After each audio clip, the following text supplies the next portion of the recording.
सत श्री अकाल जी। चैनल पंजाबी देख रहे सारे दर्शकों का मैं शेरी स्वागत करती हाँ। बुलेटिन का आगाज कर लेने हैडलाइंस दे नाल। कारोबार ते होर कई संस्थावां कर रही ने वैबसाइट मुद्दों का सामना। खातियां नूं लॉगिन करने दे विच आ रही है दिक्कत। बीसी जंगली अग अजे भी अस्थिर। गर्म खुश्क मौसम बनिया अग बुझाऊ अमले लई चुनौती। मोह बंगा बनन जा रहे ने तीजी बार कौंसलर। 18 अक्तूबर नूं हो रही है कौंसलर दीआं चोणां। खबरां विस्तार दे नाल और दस्सिए कि कारोबार ते होर कई संस्थावां अजिहियां ने जिन्हां नूं वैबसाइट खातियां नूं लॉगिन करन दे विच दिक्कत आ रही है। दुनिया भर दे लोग ये कहंदे होए कि उस साइटां ते नहीं जा पा रहे, खातियां नूं लॉगिन नहीं कर पा रहे। इस दे नाल प्रभावित कंपनियां दे विच शामिल है Airbnb, Air Canada, Southwest Airlines अते प्लेस्टेशन नैटवर्क ते HBO। सोशल मीडिया के उत्ते पोस्टां ये कहंदियां ने कि कटौती का नतीजा यूएस, आस्ट्रेलिया ते यूके दे बैंकां नूं भी प्रभावित कर रहा सी। वीरवार सवेर नूं दुनिया भर दे बैंकां ते कारोबारां नूं प्रभावित करने वाले व्यापक पद्धर ते होए खतरे की खबर मिली है, जदों कि काफ़ी लोग ऑनलाइन ते वापस आ रहे हैं। बहुते ग्राहकां ने ऑनलाइन बैंकिंग या ऐप्स दे नाल कुछ मुद्दों संबंधी रिपोर्ट की है, जिस दे विच स्कॉशिया बैंक, BMO ते RBC भी शामिल ने। बहुत सारियां संस्थावां ने रुक रुक के आ रही रुकावटां नूं स्वीकार किया है, जदों कि दूजियां ने कहा है कि वह किसी भी तरह का तजुर्बा नहीं कर रहे सन। सोशल मीडिया ते होर पोस्टां दे विच कहा गया है कि नोटबंदी यानी जिस तरीके नाल इस दे विच कटौती का असर सामने आया वो अमरीका, आस्ट्रेलिया ते यूके दे बैंकां दे उत्ते पै रहा है। हालांकि इस संबंधी अजे कोई अजिहा शब्द नहीं है कि यह असल दे विच वापरिया किवें। साइबर सिक्योरिटी माहर डोमिनिक वोगल का कहना है कि यह एकाई टैक्नोलॉजीज़ दे नाल जुड़िया होया प्रतीत होंदा है, जिसते बहुत सारे कारोबार ते संगठन भरोसा करते हैं बतौर DNS प्रोवाइडर।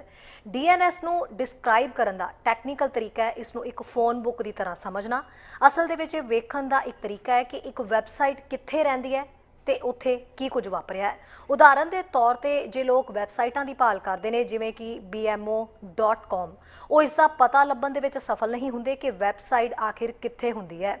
वो मानते हैं कि अजे तकनीकी इशू जिवें ग्लिचेज या सुरक्षा के मुद्दों नूं जिम्मेवार ठहराना अजे जल्दबाजी होवेगी, पर कंपनी द्वारा ट्वीट करते हुए हैक कोई मुद्दा ना होने की पुष्टि की गई है। अकामाई सेवा रुकावट का सामना कर रही है। यह गल कंपनी ने सवेरे 9:30 बजे कही। अकामाई ने पुष्टि की है कि उसने इस मुद्दे नूं हल किया है ते वह निरीखण के आधार पर सेवा सधारण कारजां नूं मुड़ तो शुरू कर रही है। इसकी पुष्टि भी हुई है कि अकामाई प्लेटफॉर्म ते साइबर अटैक होने का कोई नतीजा नहीं होया। वोगल का कहना है शुरुआत दे विच रुकावटां बारे दस्सण दी घाट सी, हालांकि वह पारदर्शिता दे लई अकामाई दे कदमां दी शलाघा करदा है। उन्हें कहा कि घबराउण दी लोड़ नहीं, ये चीज़ां वापरदियां रहिंदियां ने ते हुंदियां रहणगियां। उन्हें कहा कि मैं सोचदा कि इंटरनेट हमेशा अप नहीं हुंदा ते लोग कई बार भुल जाते हैं कि इत्थे एक ज़्यादातर कमज़ोर ढांचा है जो इंटरनेट का समर्थन करता है, पर जरूरी नहीं कि यह चिंता का कारण होवे। पर मैं समझदा कि यह बहुत जरूरी है कि असी जांच करिए ते अकामाई की है वेखिए कि वो अपडेटां की दिंदे ने। कारोबार वड्डी वैबसाइट के मुद्दों का भी सामना कर रहे सन। दुनिया भर के लोग ये कहते हुए कि वो साइटां ते नहीं जा सकते, उन्हां दे खातियां दे विच लॉगिन नहीं कर सकते। जिहड़ियां कंपनियां प्रभावित होईयां ने उन्हां दे विच Airbnb, Air Canada, Southwest Airline, PlayStation Network and HBO शामिल है। BC की जंगली अग अजे भी अस्थिर बनी हुई है। खुश्क ते गर्म मौसम वड्डी चुनौती बनया होया है अग बुझाऊ अमले दे लई। ये वध रही अग बहुत सारे विजिटर्स नूं उन्हां दियां योजनावां दे उत्ते गौर करन दा इशारा दे रही है। बहुत सारे जिहड़े सोशल मीडिया दे उत्ते लोग ने वो ये सवाल कर रहे हैं कि ये है की है ते कित्थे जाण दी मंजूरी है, अते खास करके कैंपिंग दे लई वो अगे आ सकते हैं या नहीं। कई तरह के सवाल उन्होंने दिमाग दे विच ने। जानकारी मंगन दे नाल नाल कई तरह दीयां सड़कां बंद होने के बावजूद दक्षिणी अंदरूनी हिस्से दे विच लोअर मेनलैंड तो जिहड़े ने वो प्रसिद्ध कैंपिंग स्थानां तक किवें पहुंचना है, इस बारे भी कन्फ्यूजन जही बनी हुई है।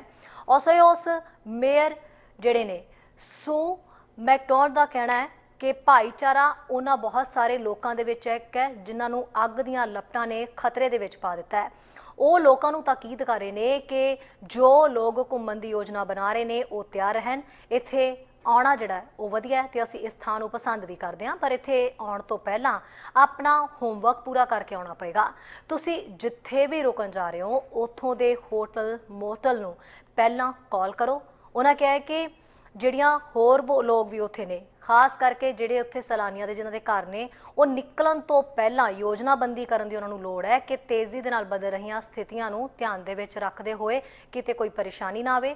ਸੂ ਨੇ ਕਿਹਾ ਹੈ ਕਿ ਕਈ ਥਾਵਾਂ ਦੇ ਉੱਤੇ ਅੱਗ ਬੁਝਾ ਦਿੱਤੀ ਗਈ ਹੈ, ਪਰ ਕੁਝ ਥਾਵਾਂ ਦੇ ਉੱਤੇ ਅਜੇ रुक रुक के दिक्कत आ सकदियां ने। इस दे लई एक विकल्पिक जिहड़ी रिहायश है वो भी लभना मुश्किल है, इसलिए लोग इत्थे आउण तो पहलां चंगी तरह जांच करके फिर ही इत्थे आउण।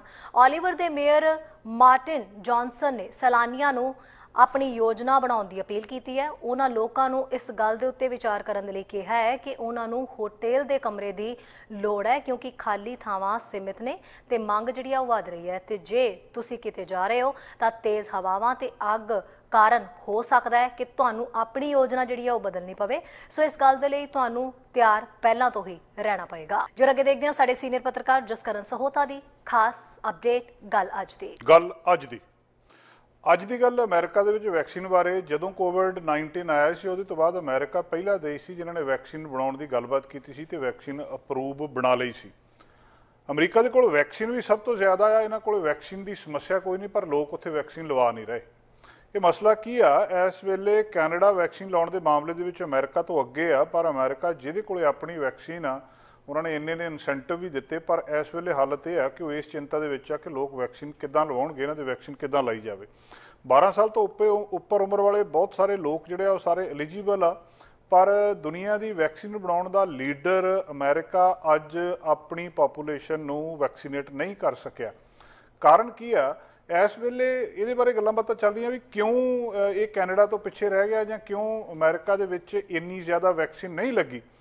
ਇਕੱਲੇ ਇਹ ਕੈਨੇਡਾ ਤੋਂ ਨਹੀਂ, ਯੂਕੇ ਤੋਂ, ਇਟਲੀ ਤੋਂ, ਜਰਮਨੀ ਤੋਂ, ਕਿੰਨੇ ਦੇਸ਼ਾਂ ਦੇ ਵਿੱਚ ਵੈਕਸੀਨ ਲਾਉਣ ਦੇ ਵਿੱਚ ਪਿੱਛੇ ਰਹਿ ਗਿਆ। ਤੇ ਹੁਣ ਜਦੋਂ ਡੈਲਟਾ ਵੇਰੀਐਂਟ ਕਰਕੇ ਕੇਸਿਸ ਜ਼ਿਆਦਾ ਵੱਧ ਰਹੇ ਆ, ਅਮਰੀਕਾ ਦੇ ਵਿੱਚ ਕਈ ਏਰੀਆਜ਼ ਦੇ ਵਿੱਚ ਦੁੱਗਣੇ ਕੇਸ ਹੋ ਰਹੇ ਆ। ਤੇ ਹਾਲਾਂਕਿ ਬਹੁਤ ਸਾਰੇ ਲੋਕ ਜਿਹੜੇ ਹੈਗੇ ਆ, ਬਹੁਤ ਸਾਰੇ ਦੇਸ਼ ਜਿਹੜੇ ਹੈਗੇ ਆ ਉਹ ਅਮਰੀਕਾ ਤੋਂ ਪਿੱਛੇ ਵੀ ਹੈਗੇ ਆ, ਪਰ ਅਮਰੀਕਾ ਦੇ ਵਿੱਚ ਅਪ੍ਰੈਲ ਤੋਂ ਬਾਅਦ ਵੈਕਸੀਨ ਲਵਾਉਣ ਦਾ ਲੋਕਾਂ ਦੇ ਵਿੱਚ ਰੁਝਾਨ ਘਟਿਆ। ਉਹਦੇ ਬਾਰੇ ਅੱਜ ਰਾਸ਼ਟਰਪਤੀ ਜੋ ਬਾਈਡਨ ਨੇ ਵੀ ਗੱਲਬਾਤ ਕੀਤੀ ਹੈ ਕਿ ਜਿਹੜੀ ਇੰਟਰਨੈਟ ਦੇ ਉੱਤੇ ਮਿਸ ਇਨਫੋਰਮੇਸ਼ਨ ਆ, ਗਲਤ ਜਾਣਕਾਰੀ ਵੈਕਸੀਨ ਬਾਰੇ ਪਈ ਆ, ਗਲਤ ਧਾਰਨਾਵਾਂ ਪਈਆਂ ਆ, ਕਈ ਜਿਹੜੀਆਂ ਥਿਊਰੀਜ਼ ਪਈਆਂ ਆ, ਉਹ ਬਹੁਤ ਵੱਡਾ ਨੁਕਸਾਨ ਕਰ ਰਹੀਆਂ। US ਦੇ ਵਿੱਚ ਅਜੇ ਤੱਕ ਇਹਨਾਂ ਨੇ ਜਿਹੜਾ ਟਾਰਗੇਟ ਮਿਥਿਆ ਸੀ ਪ੍ਰੈਜ਼ੀਡੈਂਟ ਜੋ ਬਾਈਡਨ ਨੇ ਕਿ ਅਸੀਂ 4 ਜੁਲਾਈ ਨੂੰ ਪੂਰਾ ਕਰ ਲੈਣਾ, ਉਹ ਬਹੁਤ ਚਿਰ ਪਹਿਲਾਂ ਪੂਰਾ ਕਰਨ ਦੀ ਆਸ ਸੀਗੀ, ਪਰ 70% ਲੋਕਾਂ ਨੂੰ ਵੈਕਸੀਨੇਟ ਕਰਨ ਦਾ ਅਜੇ ਤੱਕ ਉਹ ਟਾਰਗੇਟ ਪੂਰਾ ਨਹੀਂ ਹੋ ਸਕਿਆ। ਅਜੇ ਵੀ ਅਮਰੀਕਾ ਦੇ ਵਿੱਚ ਇੱਕ ਡੋਜ਼ ਲੱਗਣ 70% ਲੋਕਾਂ ਦੇ ਹਜੇ ਇੱਕ ਡੋਜ਼ ਹੀ ਨਹੀਂ ਲੱਗ ਸਕੀ। ਔਰ ਹੁਣ ਇਸ ਵੇਲੇ ਇਨਫੈਕਸ਼ਨ ਦੁਬਾਰਾ ਵਧਣੀ ਸ਼ੁਰੂ ਹੋ ਗਈ ਆ, ਔਰ ਪਿਛਲੇ ਮਹੀਨੇ ਦੇ ਮੁਕਾਬਲੇ ਇਸ ਮਹੀਨੇ ਜਿਹੜੀ US center for disease control ਤੇ ਪ੍ਰੀਵੈਂਸ਼ਨ ਆ ਉਹ ਦੱਸ ਰਿਹਾ ਆ ਕਿ ਬਹੁਤ ਸਾਰੇ ਨਵੇਂ ਕੇਸ ਤੇ ਜਿਹੜੇ ਡੈਥਸ ਹੋ ਰਹੀਆਂ ਇਹ ਅਨਵੈਕਸੀਨੇਟਡ ਲੋਕਾਂ ਦੇ ਵਿੱਚ ਹੋ ਰਹੀਆਂ। ਵੈਕਸੀਨ ਪਈ ਵੀ ਆ, ਅੰਕੜੇ ਸਾਫ਼-ਸਾਫ਼ ਦੱਸਦੇ ਆ ਵੀ ਜਿਨ੍ਹਾਂ ਨੇ ਵੈਕਸੀਨ ਲਵਾ ਲਈ ਉਹਨਾਂ ਨੂੰ ਕੁਝ ਨਹੀਂ ਹੋਇਆ, ਜੇ ਹੋਇਆ ਵੀ ਤਾਂ ਹਸਪਤਾਲ ਜਾਣ ਦੀ ਲੋੜ ਨਹੀਂ ਪਈ, ਹਸਪਤਾਲ ਗਏ ਤਾਂ ICU 'ਚ ਜਾਣ ਦੀ ਲੋੜ ਨਹੀਂ ਪਈ, ਵੈਕਸੀਨ ਵੀ ਅਵੇਲੇਬਲ ਆ, ਸਰਕਾਰ ਵੀ ਕਹਿ ਰਹੀ, ਪਰ ਲੋਕ ਫਿਰ ਨਹੀਂ ਲਵਾ ਰਹੇ। ਇੱਕ ਬਹੁਤ ਵੱਡੀ ਇਸ ਵੇਲੇ ਚਿੰਤਾ ਆ। ਔਰ ਕਈ ਸਾਰੀਆਂ ਸਟੇਟਸ ਨੇ ਜਿਹੜੀਆਂ US ਦੀਆਂ, ਉਹ ਇਹਦੇ ਵਿੱਚ ਜਿਹੜੀਆਂ ਬਹੁਤ ਸਾਰੀਆਂ ਸਾਊਥ ਸਟੇਟਸ ਨੇ ਉਹਦੇ ਵਿੱਚ ਪਿੱਛੇ ਆ, ਉਹਨਾਂ ਦੇ ਵਿੱਚ ਕਲੀਅਰ ਕੱਟ ਵੈਕਸੀਨੇਸ਼ਨ ਜਿਹੜੀ ਆ ਉਹ ਘੱਟ ਆ। ਲਿਊਸੀਆਨਾ, ਮਿਸੀਸਿਪੀ, ਉਹਦੇ ਵਿੱਚ ਹਜੇ ਤੱਕ ਕਈ ਥਾਵਾਂ ਦੇ ਉੱਤੇ 40% ਤੋਂ ਵੀ ਘੱਟ ਲੋਕਾਂ ਨੂੰ ਇੱਕ ਡੋਜ਼ ਲੱਗੀ ਆ। ਨਾਰਥ ਈਸਟਰਨ ਜਿਹੜੀਆਂ ਸਟੇਟਸ ਹੈਗੀਆਂ ਉਹਨਾਂ ਦੇ ਵਿੱਚ ਜ਼ਿਆਦਾ ਵੈਕਸੀਨੇਸ਼ਨ ਲੱਗੀ ਆ, 75% ਤੋਂ ਵੀ ਵੱਧ ਗਈ ਆ ਉਹਨਾਂ ਦੇ ਵਿੱਚ। ਵਰਮੌਂਟ ਦੇ ਵਿੱਚ, ਮੈਸਾਚੂਸੀ ਦੇ ਵਿੱਚ, ਇਹਨਾਂ ਥਾਵਾਂ ਦੇ ਉੱਤੇ 75% ਤੋਂ ਵੀ ਜ਼ਿਆਦਾ ਵੈਕਸੀਨ ਹੋ ਗਈ। ਸੋ ਸਟੇਟਸ ਦਾ ਕਲੀਅਰ ਕੱਟ ਡਿਵੀਜ਼ਨ ਆ ਕਿ, ਔਰ ਦੂਜੀ ਗੱਲ ਜਿੱਥੇ ਵੈਕਸੀਨੇਸ਼ਨ ਨਹੀਂ ਹੋਈ ਜਿਹੜੀਆਂ ਸਟੇਟਸ ਆ ਉਹਨਾਂ ਦੇ ਵਿੱਚ ਜਿਹੜੇ ਬਜ਼ੁਰਗ ਨੇ ਉੱਥੇ ਉਹਨਾਂ ਨੇ ਵੈਕਸੀਨ ਲਵਾ ਲਈ ਆ, ਨੌਜਵਾਨ ਨਹੀਂ ਲਵਾ ਰਹੇ। ਇਹ ਵੀ ਇੱਕ ਕਲੀਅਰ ਕੱਟ ਡਾਟਾ ਦੱਸ ਰਿਹਾ ਕਿ ਨੌਜਵਾਨ ਕਿਉਂ ਨਹੀਂ ਲਵਾ ਰਹੇ, ਉਹਨੂੰ ਲੱਗਦਾ ਸਾਨੂੰ ਕੁਝ ਹੋਣਾ ਹੀ ਨਹੀਂ। ਦੂਜੇ ਜਿਹੜੇ ਐਂਟੀ ਵੈਕਸਰ ਆ ਬਹੁਤ ਸਾਰੇ ਹੈਗੇ ਆ ਕਿ ਵੈਕਸੀਨ ਲਵਾਉਣੀ ਨਹੀਂ ਚਾਹੀਦੀ, ਇਹਦੇ ਨਾਲ ਨੁਕਸਾਨ ਹੁੰਦਾ ਆ, ਤੇ ਉਹ ਸਾਰੀਆਂ ਗੱਲਾਂ ਬਾਤਾਂ ਕਿਤੇ ਨਾ ਕਿਤੇ ਲਿੱਕਾ ਬਣ ਰਹੀਆਂ। ਇਹ ਸਾਰੇ ਕੁਛ ਦੇ ਵਿੱਚ ਡਾਟਾ ਦੱਸਦਾ ਆ ਕਿ ਜਿਹੜੀਆਂ ਮਿਸੀਸਿਪੀ, ਐਲਾਬਾਮਾ ਜਾਂ ਲਿਊਸੀਆਨਾ ਵਰਗੀਆਂ ਸਟੇਟਸ ਆ 80% ਲੋਕ ਜਿਹੜੇ 65 ਸਾਲ ਤੋਂ ਉੱਤੇ ਆ ਵੈਕਸੀਨ ਲਵਾ ਚੁੱਕੇ ਆ, ਤੇ ਜਿਹੜੇ 65 ਤੋਂ ਥੱਲੇ ਆ ਉਹਨਾਂ ਦੇ ਵਿੱਚ 40% ਲੋਕਾਂ ਨੇ ਅਜੇ ਜਿਹੜੀ ਵੈਕਸੀਨ ਲਵਾਈ ਆ। ਇਸੇ ਤਰ੍ਹਾਂ ਹੀ ਇਹਦਾ ਜੇਕਰ ਉਲਟਾ ਪਾਸਾ ਦੇਖਿਆ ਜਾਵੇ, ਵਰਮੌਂਟ ਦੇ ਵਿੱਚ, ਮੈਸਾਚੂਸੀ ਦੇ ਵਿੱਚ, ਉੱਥੇ 65 ਸਾਲ ਤੋਂ ਜਿਹੜੇ 65 ਸਾਲ ਤੋਂ ਉੱਪਰ ਵਾਲੇ ਆ ਉਹਨਾਂ ਨੇ ਘੱਟੋ ਘੱਟ ਇੱਕ ਡੋਜ਼ ਲੈ ਲਈ 80% ਲੋਕਾਂ ਨੇ, ਤੇ ਜਿਹੜੇ 65 ਸਾਲ ਤੋਂ ਥੱਲੇ ਹੈਗੇ ਆ ਮਿਡ ਅਪ੍ਰੈਲ ਤੱਕ ਉਹਨਾਂ 'ਚੋਂ ਵੀ ਮੈਜੋਰਿਟੀ ਨੇ ਜਿਹੜੀ ਇਹ ਵੈਕਸੀਨੇਸ਼ਨ ਲੈ ਲਈ ਹੈ। ਸੋ ਕਿਤੇ ਨਾ ਕਿਤੇ ਸਟੇਟਾਂ ਦਾ ਫਰਕ ਆ, ਔਰ ਹੁਣ ਜਿਹੜਾ ਇੱਕ ਅਮਰੀਕਾ ਦੇ ਵਿੱਚ ਜਿੱਦਣ ਇਹ ਸ਼ੁਰੂ ਹੋਈ ਸੀ ਔਰ ਲੋਕਾਂ ਨੇ ਇੰਨੀ ਜ਼ਿਆਦਾ ਲਵਾਈ ਸੀ 3 ਮਿਲੀਅਨ ਡੋਜ਼ਸ ਇੱਕ ਦਿਨ ਦੇ ਵਿੱਚ ਲੱਗੀਆਂ ਤੇ ਇਸ ਵੇਲੇ ਉਹ ਜਿਹੜੀਆਂ 3 ਮਿਲੀਅਨ 30 ਲੱਖ ਲੱਗਦੀਆਂ ਸੀ ਉਹ 5 ਲੱਖ ਤੇ ਆ ਕੇ ਰੁਕ ਗਈਆਂ ਔਰ ਇਹ ਘਟੀ ਜਾਂਦੀ ਹੈ। ਇਹ ਇਕੱਲੇ ਅਮਰੀਕਾ ਦੇ ਵਿੱਚ ਨਹੀਂ ਹੋਇਆ, ਸਾਰੀਆਂ ਸਟੇਟਸ ਦੇ ਵਿੱਚ ਸਾਰੇ ਜਿਹੜੇ ਕੰਟਰੀਜ਼ ਆ ਉਹਨਾਂ ਦੇ ਵਿੱਚ ਇਸੇ ਤਰ੍ਹਾਂ ਹੋਇਆ ਕਿ ਵੈਕਸੀਨ ਸ਼ੁਰੂ ਹੋਈ, ਇੱਕ ਵਾਰੀ ਪੀਕ ਤੇ ਗਈ, ਉਹਦੇ ਤੋਂ ਬਾਅਦ ਫਿਰ ਇਹ ਥੱਲੇ ਆਉਣਾ ਸ਼ੁਰੂ ਹੋ ਗਈ। ਅਮਰੀਕਾ ਦੇ ਵਿੱਚ ਕੀ ਹੋਇਆ ਕਿ ਬਾਕੀ ਦੇਸ਼ਾਂ ਦੇ ਮੁਕਾਬਲੇ ਬਾਕੀ ਦੇਸ਼ਾਂ ਦੇ ਵਿੱਚ ਪਹਿਲਾਂ ਪੀਕ ਤੇ ਗਈ, ਉਦੋਂ ਤੱਕ ਮੈਜੋਰਿਟੀ ਨੇ ਵੈਕਸੀਨ ਲਵਾ ਲਈ, ਫਿਰ ਕਿਉਂਕਿ ਲੋਕ ਹੀ ਥੋੜੇ ਰਹਿ ਗਏ, ਜੇ 60-70% ਨੇ ਲਵਾ ਲਈ ਫਿਰ ਲੋਕ ਹੀ ਥੋੜੇ ਰਹਿ ਗਏ ਤਾਂ ਉਹ ਥੱਲੇ ਆਉਣਾ ਸ਼ੁਰੂ ਹੋ ਗਏ। ਪਰ ਅਮਰੀਕਾ ਦੇ ਵਿੱਚ 70% ਤੱਕ ਪਹੁੰਚਣ ਤੋਂ ਕਿੰਨਾ ਚਿਰ ਪਹਿਲਾਂ ਹੀ ਲੋਕਾਂ ਨੇ ਵੈਕਸੀਨ ਲਵਾਉਣੀ ਘਟਾ ਦਿੱਤੀ, ਜਾਂ ਇੱਕ ਉਹ ਜਿਹੜਾ ਗਰੁੱਪ ਸੀਗਾ ਜਿਹੜਾ ਵੈਕਸੀਨ ਨਹੀਂ ਲਵਾਉਣਾ ਚਾਹੁੰਦਾ ਉਹਦਾ ਨੰਬਰ ਵੱਧ ਗਿਆ, ਉਹ ਲੋਕ ਜ਼ਿਆਦਾ ਹੋ ਗਏ। ਔਰ ਜਿਹੜੀਆਂ ਕਈ ਕੰਟਰੋਵਰਸ਼ੀਅਲ ਥਿਊਰੀਜ਼ ਆ, ਜਿਹੜੀਆਂ ਇੱਕ ਹਵਾ ਦੇ ਵਿੱਚ ਹੀ ਗੱਲਾਂ ਜਿਹੜੀਆਂ ਸੱਚ ਹੈ ਹੀ ਨਹੀਂ, ਉਹਨਾਂ ਦੇ ਉੱਤੇ ਉਹਨਾਂ ਨੇ ਬਹੁਤ ਵੱਡਾ ਅਸਰ ਪਾਇਆ। ਕਿਹਾ ਜਾ ਰਿਹਾ ਕਿ ਵੈਕਸੀਨ ਦੇ ਵਿੱਚ ਕੋਈ ਚਿੱਪ ਆ ਤੇ ਇਹ ਚਿੱਪ ਦੇ ਨਾਲ ਸਾਰੀ ਦੁਨੀਆ ਕੰਟਰੋਲ 'ਚ ਕਰਨੀ ਹੈ, ਇਸ ਕਰਕੇ ਵੈਕਸੀਨ ਨਹੀਂ ਲਵਾਉਣੀ ਚਾਹੀਦੀ। ਹੁਣ ਇਹ ਬੜੀ ਇੱਕ ਫਾਲਸ ਥਿਊਰੀ ਆ, ਬੜੀ ਗਲਤ ਥਿਊਰੀ ਆ, ਪਰ ਅਮਰੀਕਾ ਦੇ ਵਿੱਚ 5 ਦੇ ਵਿੱਚੋਂ ਇੱਕ ਬੰਦਾ ਇਹ ਥਿਊਰੀ ਨੂੰ ਮੰਨ ਰਿਹਾ, ਉਹਨੂੰ ਕਿਤੇ ਨਾ ਕਿਤੇ ਯਕੀਨ ਲੱਗਦਾ ਵੀ ਕੋਈ ਗੜਬੜ ਹੈਗੀ ਆ ਇਸ ਵੈਕਸੀਨ ਦੇ ਵਿੱਚ। ਔਰ ਅੱਜ ਜਿਹੜਾ ਉਹਨਾਂ ਨੇ YouTube, Facebook ਤੇ Twitter ਦੇ ਉੱਤੇ ਇਦਾਂ ਦੇ ਕੁਝ ਅਕਾਊਂਟ ਸਾਹਮਣੇ ਲਿਆਂਦੇ ਆ ਜਿਹੜੇ 50% ਇਸ ਮਿਸ ਇਨਫੋਰਮੇਸ਼ਨ ਦੇ ਲਈ ਜ਼ਿੰਮੇਵਾਰ ਆ, ਕਿ ਅੱਧੋਂ ਜ਼ਿਆਦਾ ਇਹ ਗੱਲਬਾਤ ਜਿਹੜੀ ਆ ਇਸ ਵੈਕਸੀਨ ਦੇ ਵਿਰੋਧ ਦੇ ਵਿੱਚ ਉਹਨਾਂ ਅਕਾਊਂਟਸ ਤੋਂ ਹੀ ਆ ਰਹੀ ਆ।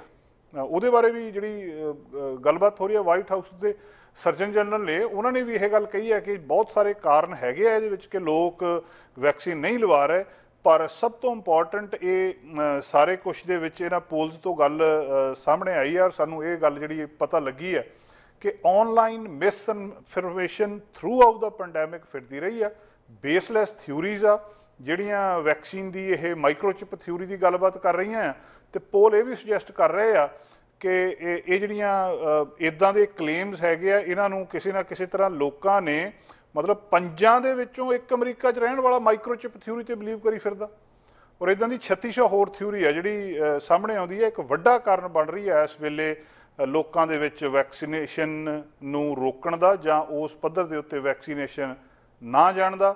ਅਮਰੀਕਾ ਇਸ ਵੇਲੇ ਇਸ ਸਮੱਸਿਆ ਦੇ ਨਾਲ ਜੂਝ ਰਿਹਾ, ਲੋਕਾਂ ਨੂੰ ਉਹਨਾਂ ਨੇ ਇਨਸੈਂਟਿਵ ਦੇ ਦਿੱਤੇ, ਅਨਾਊਂਸਮੈਂਟਸ ਕਰ ਦਿੱਤੀ, ਇਨਾਮ ਦੇ ਦਿੱਤੇ, ਮਿਲੀਅਨ ਡਾਲਰ ਦੇ ਇਨਾਮ ਦੇ ਦਿੱਤੇ ਵੈਕਸੀਨ ਲਵਾਉਣ ਦੇ ਉੱਤੇ, ਪਰ ਲੋਕ ਪਤਾ ਨਹੀਂ ਕਿਉਂ ਬਾਵਜੂਦ ਇੰਨੀ ਵੈਕਸੀਨ ਹੋਣ ਦੇ ਬਾਵਜੂਦ ਇਹ ਅੰਕੜੇ ਸਾਹਮਣੇ ਹੋਣ ਦੇ ਕਿ ਜਿਹਨਾਂ ਨੇ ਵੈਕਸੀਨ ਲਵਾਈ ਹੈ ਉਹਨਾਂ ਨੂੰ ਕੋਵਿਡ ਦੁਆਰਾ ਨਹੀਂ ਹੋਇਆ, ਜੇ ਹੋਇਆ ਤਾਂ ਖਤਰਨਾਕ ਨਹੀਂ ਹੋਇਆ, ਜਿਹਨਾਂ ਨੇ ਨਹੀਂ ਲਵਾਈ ਉਹਨਾਂ ਨੂੰ ਜ਼ਿਆਦਾ ਹੋ ਰਿਹਾ, ਲੋਕ ਵੈਕਸੀਨ ਨਹੀਂ ਲਵਾ ਰਹੇ। ਅੱਜ ਅਮਰੀਕਾ ਇਸ ਬਹੁਤ ਵੱਡੇ ਸਵਾਲ ਦੇ ਨਾਲ ਜੂਝ ਰਿਹਾ। ਫਿਲਹਾਲ ਰੁਕਦੇ ਇੱਥੇ ਇੱਕ ਛੋਟੇ ਜਿਹੇ ਬ੍ਰੇਕ ਤੋਂ ਬਾਅਦ ਦੇਖਾਂਗੇ ਇੱਕ ਅਹਿਮ ਖਬਰ ਦੇ ਉੱਤੇ ਤਾਜ਼ਾ ਜਾਣਕਾਰੀ। ਸਾਡਾ ਹਰ ਇੱਕ ਪ੍ਰੋਗਰਾਮ ਦੇਖਣ ਤੇ ਸਾਡੇ ਨਾਲ ਜੁੜਨ ਲਈ ਸਬਸਕ੍ਰਾਈਬ ਕਰੋ ਚੈਨਲ ਪੰਜਾਬੀ ਤੇ ਨੋਟੀਫਿਕੇਸ਼ਨ ਲਈ ਬੈਲ ਆਈਕਨ ਵਾਲੇ ਬਟਨ ਤੇ ਕਲਿੱਕ ਕਰੋ।